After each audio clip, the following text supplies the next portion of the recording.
Right, so today we're doing direction problems. These problems are going to be when people are traveling in the same direction. So in this problem, Trey leaves his house walking at 2 miles an hour. Natalia leaves 6 hours later on a skateboard to catch up with him, traveling at 8 miles an hour. How long will it take for Natalia to catch up to Trey? So whenever we're doing a problem like this, we want to set up a table, and our table is going to look something like this.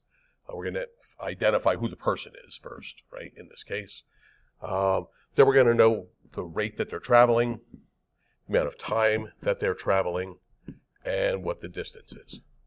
You guys all remember that distance is equal to rate times time. So this is what we're starting with, okay? So we have two people in here. Okay, this is going to be Trey, and this is going to be Natalia, if I can fit that in.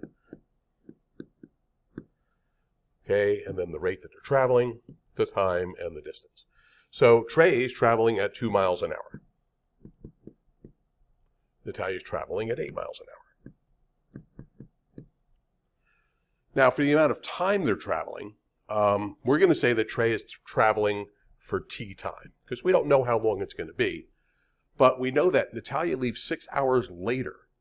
So Trey has a 6-hour head start. So Natalia is traveling for the amount of time that Trey is traveling, less 6 hours, because she's traveling 6 hours less. Trey, his distance is going to be, again, rate times time. So Trey's distance is going to be 2t, while Natalia's distance is going to be 8 times t minus 6, which is basically 8t minus 48. Now, the thing that we do know is because they're traveling in the same direction and we're waiting for Natalia to catch up to Trey, we know that the distances have to be equal to each other.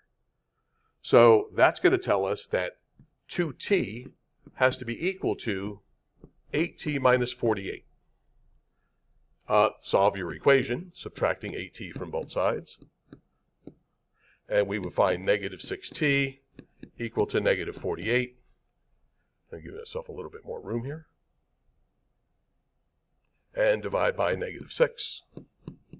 So we get t is going to be equal to 8. So what that tells us is we know that Trey traveled for 8 hours. But we know Natalia is traveling 6 hours less than Trey. So Natalia only traveled for 2 hours. So we want to go back and look at the question so that we make sure that we're answering the question that's being asked. Okay? The question is, how long will it take Natalia to catch up to Trey? And the answer to that is 2 hours. Because even though Trey was traveling for 8 hours, it only took Natalia 2 hours to catch him. And that's how you do direction problems when you're going in the same direction. Thanks for watching.